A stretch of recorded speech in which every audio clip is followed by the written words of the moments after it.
अवधूत चिंतन श्री गुरुदेव दत्त श्री स्वामी समर्थ तुम्हा सगळ्यांचं माझ्या चॅनलमध्ये खूप खूप मनापासून स्वागत आहे. शारदीय नवरात्र सुरू होणार आहे. 15 ऑक्टोबरला घटस्थापना आहे. आता जेव्हा आपल्या घरात घटस्थापना होते तेव्हा आपण काय नियम पाळायचे असतात. सगळ्यात आधी तुम्हाला जर मधूनच मासिक धर्म आला, सूतक आला किंवा जर तुमची मुलगी तुमच्या घरात डिलेव्हरीला आलेली आहे किंवा जर तिची डिलेव्हरी होणार असेल तर अशा वेळेस काय करायचं, या सगळ्या प्रश्नांची उत्तरं आजच्या व्हिडिओमध्ये देणार आहे. त्याच्याबरोबर रोज देवांना आंघोळ घालायची का खूप मोठा संभ्रम आहे महिलांमध्ये, त्याचं पण उत्तर आज मी देणार आहे. कृपया करून व्हिडिओ संपूर्ण बघा की जेणेकरून तुम्हाला तुमच्या सगळ्या प्रश्नांची उत्तरं मिळतील. तर चला सुरुवात करूया. आता घटस्थापना शारदीय नवरात्र ही नवरात्र अतिशय महत्त्वाची मानली जाते. आपल्या सगळ्यांना आपल्या कुलस्वामिनीची, आपल्या कुळदेवीची सेवा करायची असते. आता घटस्थापना करा किंवा नका करू, काही नियम आहेत जे तुम्हाला आवर्जून पाळावे लागतात. सगळ्यात आधी ज्या दिवशी घटस्थापना येते त्याच्या आधी अर्थात आपण आपलं घर स्वच्छ करत असतो. सगळ्या महिलांची तीच लगबग झाली असेल की आता पितृपक्ष आलं की आपण म्हणजे आपल्या घरातलं श्राद्ध संपलं की आपण आपल्या घराला साफसफाई करतो. भले तुम्ही संपूर्ण घर साफसफाई नसेल करा तरी सुद्धा तुम्हाला जिथे तुम्ही घटस्थापना करणार आहात तिथे तुम्हाला ते घर, ती रूम, ती खोली काय असेल ते तुम्हाला साफ करायचं असतं. दुसरं, घटस्थापनेच्या दिवशी फक्त घटस्थापना शारदीय नवरात्र याच्यात फक्त देवीचाच टाक घटी बसवायचा असतो. आपण काय करतो, सगळे टाक घेतून सगळ्यांना घटी बसवतो. लक्षात घ्या, जेव्हा आपण म्हणजे आता देवीची सेवा करतो आहे तर फक्त आपल्याला देवीचाच टाक ठेवायचा आहे. जेव्हा आपण मल्हारी आपण जेव्हा तर बघा, खंडेराव महाराजांची नवरात्र वेगळी असते आणि आपण जी नवरात्र साजरी करणार आहोत शारदीय नवरात्र ही फक्त आई भगवतीची सेवा करायची असते. तिचा टाकच घटी बसवायचा असतो. आपण काय करतो, आपल्या घरातले जेवढे टाक तुम्ही केलेले आहेत, मग ते खंडोबा राहो, भैरोबा राहो, सगळ्यांना आपण घटी म्हणतो. हे पूर्ण चुकीचं आहे. खंडोबांचं जेव्हा नवरात्र येते चंपाषष्ठीला तेव्हा आपण त्यांचा टाक घटी बसवत असतो. बऱ्याच ठिकाणी बसवतात, बऱ्याच ठिकाणी बसवत नाही, काय प्रॉब्लेम नाही. पण आत्ता सगळ्यात महत्त्वाचा नियम आहे की घटस्थापनेच्या वेळेस फक्त देवीलाच घटी बसवायचा असतो. काही काही वेळा काय होतं, आपल्याला सगळं माहिती असतं पण ताई आमच्या सासूबाई तेच करत आहेत, तेच आपल्याला कंटिन्यू करायचं आहे. लक्षात घ्या, त्यांनी जे केलं आहे त्याच्यामुळे आपल्याला त्रास होतो आहे, ही गोष्ट लक्षात ठेवा. देवांना घटी बसवायचं नाही, फक्त देवीच्याच टाकाला घटी बसवायचं आहे. त्यांनी जे केलं आहे ते अजूनही ते कंटिन्यू करणार आहे आणि त्याच्यामुळे आपल्याला त्रास होणार आहे. आता हे कुठेतरी आपणही थांबवलं पाहिजे, पण आपल्यालाही वाटतं की नको, कटकट, त्याच्यापेक्षा जे चाललं आहे ते चालू दे, आपण कुठंतरी विरोध करण्याचा प्रयत्न करा. दुसरं, ज्या दिवशी तुम्ही देवघटी बसणार आहे, बऱ्याच महिला काय करतात, नंतरचे 9 दिवस देवाला आंघोळच घालत नाही. हे पूर्ण चुकीचं आहे. तुमचे संपूर्ण तुमचं देवघरच घटी नाही बसत आहे. फक्त देवीचा टाक तुम्ही ठेवणार आहात तर तेच घटी बसायचं असतं. बाकी सगळ्या देवांना आंघोळ घालायची, ते देव घटी बसलेले नाहीये. मग घरात महाराजांचा फोटो असतो, आता जर तुमच्या घरात जर तिन्ही टाक सासूबाई ऐकतच नसेल की नाही ते तिन्हीच टाक ठेवायचे, जेवढे टाक आहेत घरातले तेवढेच सगळे ठेवायचे, ठीक आहे, आपण काही करू शकत नाही. पण बाकीच्या देवांना तरी आंघोळ घाला. हे साफ चुकीचं आहे की बाकीच्या देवांना, मग ते आपले स्वामींचे फोटो असो, गणपती बाप्पाची मूर्ती असो, भगवान शंकरांची पिंडी राहो, या सगळ्या गोष्टींना आंघोळ घालायची आहे. घरात जे देव आहे ते फोटो असो, मूर्ती असो, त्यांना रोज आंघोळ घालायची आहे. याच्यामुळेही तुम्हाला दोष लागतो, केलेल्या सेवेचं फळ मिळणार नाही. कितीही दुर्गा सप्तशती पाठ करा, फळ मिळणार नाही. म्हणून रोज आधी देवांना आंघोळ करायची, नंतर आपल्याला घटाची जी काही सेवा आहे ती तुम्हाला करायची असते. दुसरा नियम झाला. ही गोष्ट प्लीज तुम्ही लक्षात ठेवा. ताई आमच्याकडे टाक नाहीये, आम्ही घटस्थापनेला काय करावं, काही नाही. तुम्ही सुपारी स्वरूप, तुम्ही जी सुपारी मांडणार आहे तिला कुलदेवी स्वरूप समजून तुम्हाला तिथे पूजा करायची आहे. जेव्हा तुम्ही घटस्थापना करत असता तेव्हा आपण गणपती बाप्पाची मूर्ती पण तिथे स्थापित करतो. सगळ्यात महत्त्वाचं, जर देव्हाऱ्यासमोरच जर तुम्ही घटस्थापना करणार असाल तर सेपरेट गणपती बाप्पाची मूर्ती घ्यायची गरज नाही. पण जर तुम्ही थोडंसं साईडला किंवा दुसऱ्या खोलीत जर तुम्ही करणार असेल तर तिथे तुम्ही गणपतीची सुपारी म्हणून ठेवा. गणपती बाप्पाची मूर्ती पण तिथे ठेवू नका. लक्षात घ्या, घटस्थापना करताना जर तुम्ही देवाराच्या समोर जर तुम्ही घटस्थापना करणार असेल तर तुम्हाला गणपती बाप्पाची मूर्ती किंवा सुपारी तुम्हाला ठेवायची गरज नाहीये, पण जर तुम्ही दुसऱ्या साईडला करणार असेल तर अर्थात तिथे तुम्ही गणपती बाप्पाची सुपारी ठेवा. गणपती बाप्पा समजून ती सुपारी ठेवा, ना की तुम्ही ती गणपती बाप्पाची मूर्ती, कारण ती मूर्ती 8 दिवस घटी बसल्या जाते आणि त्याच्यामुळे आपल्याला त्या मूर्तीवर पण सेवा केली जात नाही, म्हणून आपल्याला इथे दोष लागतात. हा तिसरा महत्वाचा नियम आहे. त्याच्याच बरोबर घटस्थापना. आता ताई आमच्या सासूबाई वेगळ्या राहता, मी वेगळी राहते, मग आम्ही घट मांडायचा का? लक्षात घ्या, संपूर्ण घरात म्हणजे सासू सासरे दीर जाऊ जर तुम्ही वेगवेगळे राहत असेल तर तुमचा घट एकच असणार आहे. जेव्हा तुम्ही नवीन टाक करणार असाल, जेव्हा तुमच्या घरात काही परंपरा असते, काही काही घरात असं असतं वेगळं झाल्या आपण आपले टाक करतो, पण काही काही घरात असं असतं की जेव्हा मुलाचं लग्न होतं, मुलीचं लग्न होतं तेव्हा आपण टाक करतो. तर तुमच्याकडे काय असेल त्या पद्धतीने. पण जर सासूबाईंकडे घटस्थापना आहे, जर तुमच्याकडे टाक नाही तर तुम्ही घटस्थापना करू नका. त्या ठिकाणी जा, तुम्ही घरात सेवा करू शकता. भले तुम्ही घटस्थापना नाही पण तुम्ही अखंड दिवा लावून देवी भगवतीची सेवा करू शकता. त्याच्यावर आपण नंतर माहिती घेऊच. आता फक्त सांगायचं आहे की संपूर्ण घरात एकच घट बसवा. जेव्हा तुम्ही देव कराल तेव्हा तुम्ही सेपरेट घट बसवू शकता. तिसरा नियम की ताई आता घटस्थापना केली आहे तर काय आहे, तर काही नियम आहे. जेव्हा आपण घटस्थापना करू तेव्हा सूक्ष्म स्वरूपात तुमच्या घरात तुमची कुळदेवी असते, काही नियम असतात जे तुम्हाला पाळायचे असतात. त्याच्यातलं पहिला नियम आहे ब्रह्मचर्याचं पालन. तुम्ही 9 दिवस उपवास करणार आहात तर अर्थात तुम्हाला उपवास करो वा ना करो तुम्हाला ब्रह्मचर्याचं पालन करायचं आहे. ताई आम्ही प्रेग्नन्सीसाठी ट्राय करतो आहे तरीही तुम्हाला ब्रह्मचर्याचं पालन करायचं आहे. दुसरं अर्थात मांसाहार कडकडीत वर्ज्य, धूम्रपान, मद्यपान, मांसाहार तुम्हाला वर्ज्य करायचं आहे.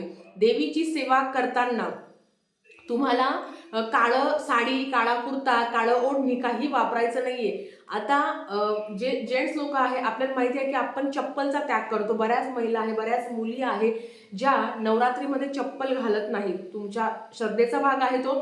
त्याच्यानंतर ज्यांना चप्पल घालायची आहे, म्हणजे आता समजा ज्यांना घालायची आहे ते घालू शकतात, ज्यांना नाही घालायची तो त्याचा वैयक्तिक प्रश्न आहे.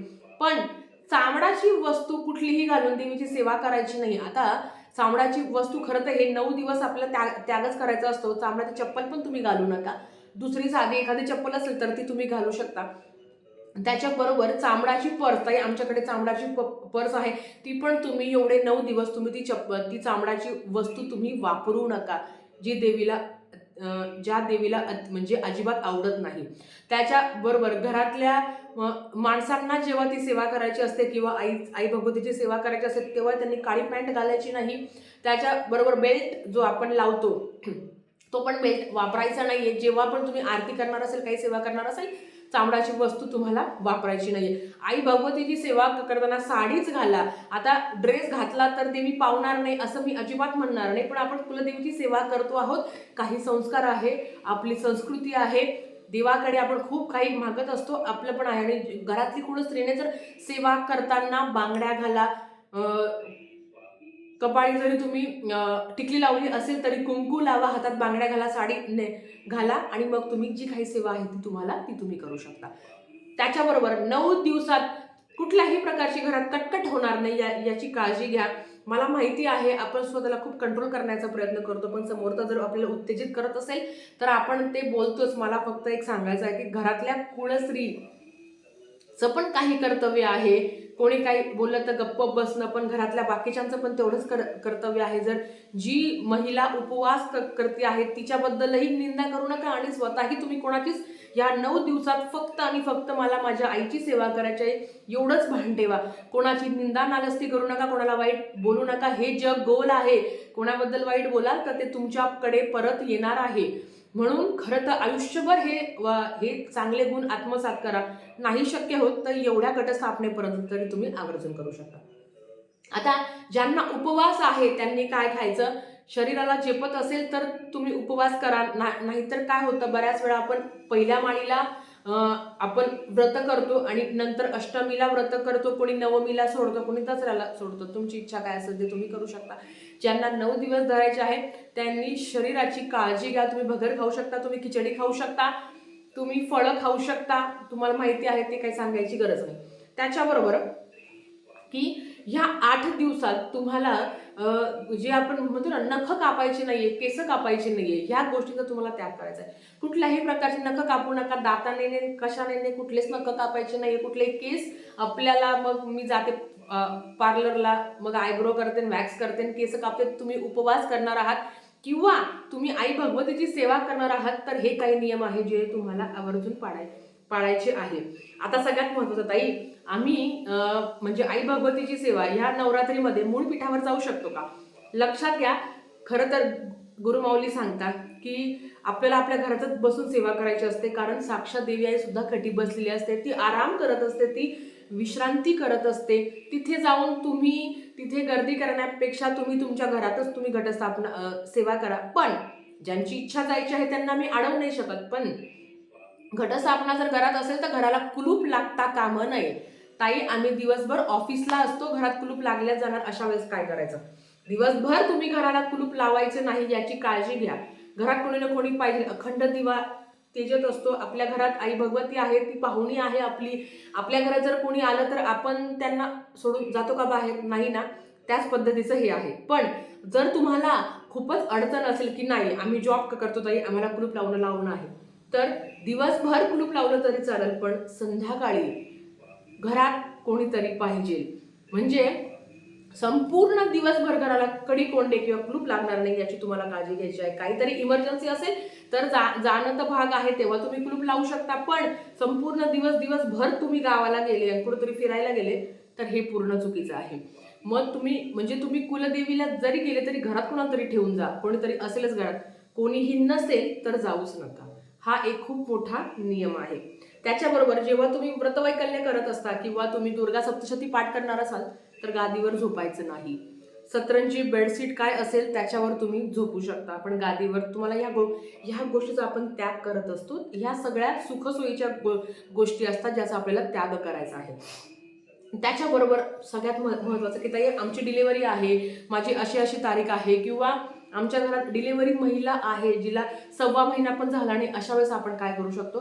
त्यांच्यासाठी एक आहे, तुमच्या घरात जरी डिलिव्हरी मुलगी झालेली आहे पण तिचा कुळ वेगळा आहे, तुम्ही ज्या घरात तुमच्या घरात ज्या खोलीत तुम्ही घटस्थापना करणार आहात त्या खोलीत ती मुलगी किंवा दुसरं कोणी पण येता कामा नये याची काळजी तुम्ही घ्या. 1.25 महिना झालेला नसेल किंवा असेल तरी सुद्धा त्या मुलीने ती खोली सोडायची नाही, तिने देवघरात येऊ नये. किंवा मग आमचं 1 BHK घर आहे तर अशा वेळेस तुम्ही कुठेतरी ऍडजस्ट करा की जेणेकरून सारखं डिलिव्हरी बाई पण इकडे येणार नाही किंवा आपला पण सारखं हात लागणार नाही. आता आईच आहे, एकटी करायला काही करू शकत नाही, तर काय करायचं? जेव्हा तुम्ही सेवा करणार असाल तेव्हा सगळी सेवा करून घ्यायची, नंतर मग तुम्ही त्या डिलिव्हरी बाईकडे जाऊ शकता किंवा कोणीतरी बोलवा. कारण देवीची सेवा आहे ही थोडेसे काही नियम आहे जे तुम्हाला आवर्जून पाळायचे आहे. आता मध्येच जर मासिक धर्म आला तर काय करायचं? अर्थात त्याला आपण काहीच करू शकत नाही. तर अशा वेळेस घरातले कोणीतरी असेल त्यांना दिव्यात तेल टाकायला लावायचं, रोज त्यांना आरती करायला लावा, ज्या काही घटाच्या माळी आहेत त्या त्यांना बदलायला लावा. या पद्धतीने तुम्ही करू शकता. मध्ये जर सुतक आलं तर काय करायचं? आता लक्षात ठेवा, मध्ये जर सुतक आलं तर लगेच त्या घटाचं विसर्जन नाही करतायत. सुतक जरी आलं तरी शेजारचं कोणीतरी असेल त्यांना बोलवा, त्यांच्याकडनं आरती वगैरे करून घ्या आणि घटस्थापनेच्या जे आपला दसरा असतो त्याच दिवशी तुम्हाला त्यांच्याच हाती तुम्ही विसर्जन करू शकता. किंवा जवळचे जर गुरुजी असेल तर अर्थात गुरुजींनाच बोलवा आणि नंतर तुम्ही विसर्जन करू शकता. आता ह्या ज्या महत्त्वाच्या सूचना होत्या ज्या मी तुम्हाला सांगितलेल्या आहे, काहीच घाबरू नका, पण काही नियम आहे जे आवर्जून पाळायचे असतात. आणि ह्या सगळ्या सेवा करताना, उपवास करताना काय असेल जे तुम्ही सेवा उपवास करणार आहे त्याच्याबरोबर हे नियम पाळणं महत्त्वाचं आहे. डिलेव्हरी मुलगी जर मध्येच डिलेव्हरी झाली तर काय करायचं? काहीच नाही. मुलगी जरी डिलेव्हरी झाली तरी घरात कोणीतरी असेलच, जो दिवा लावलेला आहे, जे घटाला रोज पाणी घालणार कोणीतरी असेलच, कारण त्यांना तो सुतक किंवा त्यांना तो विटाळ लागणार आहे, तुम्हाला काही लागणार नाही. किंवा जर माझ्याच घरात जर कोणीतरी डिलेव्हरी झाली बाई किंवा होणार असेल तर अशा वेळेस कोणीतरी येतं, मदत करतं, काही काळजी करू नका. पण मग घटस्थापनाच नाही करायची असं नाही. हां, ज्यांना ऑलरेडी विटाळ आलेला आहे, सुतक आलेलं आहे, ते घटस्थापना नाही करू शकत. म्हणजे आता ज्यांच्या घरात काहीतरी दिवसच झालेले आहेत, 3-4 दिवस झाले, कोणीतरी डिलिव्हरी झालेलं आहे किंवा ज्यांच्या घरात कोणीतरी मृत पावलेलं आहे किंवा ज्यांच्या घरात ऑलरेडी कोणीतरी नातेवाईकांमध्ये डिलिव्हरी झालेलं आहे, तर अशा वेळेस तुम्ही घटस्थापना नाही करू शकत. तर हां, मग अशा वेळेस काय करायचं? बऱ्याच वेळा असं होतं की ताई, आमच्याकडे कोणीतरी मृत पावलं आहे, आमच्या घरात नाही ठेवलं. आता तो जो घट आहे किंवा आमच्या घरात ती घटस्थापना आता कोणीतरी वारलेला आहे किंवा काय झालेलं आहे, तर अशा वेळेस काय करायचं? बऱ्याच वेळा असं होतं की मंदिरात जाऊन तुम्ही तो घट ठेवू शकता. म्हणजे आता माझ्या घरात समजा जर 1-2 दिवसच झालेले, कोणाची तरी डिलिव्हरी झालेली आहे, तर मी काय करेल, मंदिरात जाऊन तो घट बसवेल. म्हणजे माझा घट मी कोणाच्या तरी हस्ते मंदिरात बसवेल. असंही तुम्ही करू शकता. शेवटी प्रत्येक समाजात, प्रत्येक गावात वेगवेगळ्या पद्धती असतात, पण काही नियम आहे जे प्रत्येक भाषामध्ये, प्रत्येक समाजामध्ये, प्रत्येक गावामध्ये एकच असतात. तर व्हिडिओ थोडासा मोठा झाला असेल, माफ करा, पण माहिती तेवढी महत्त्वाची होती. झालेली सेवा महाराजांच्या चरणी मी रुजू करते. आणि आजचा व्हिडिओ इथेच थांबवते. आवडला असेल तर लाईक करा, शेअर करा, सबस्क्राईब करा. भेटूया परत अशाच एका नवीन व्हिडिओसोबत. श्री स्वामी समर्थ.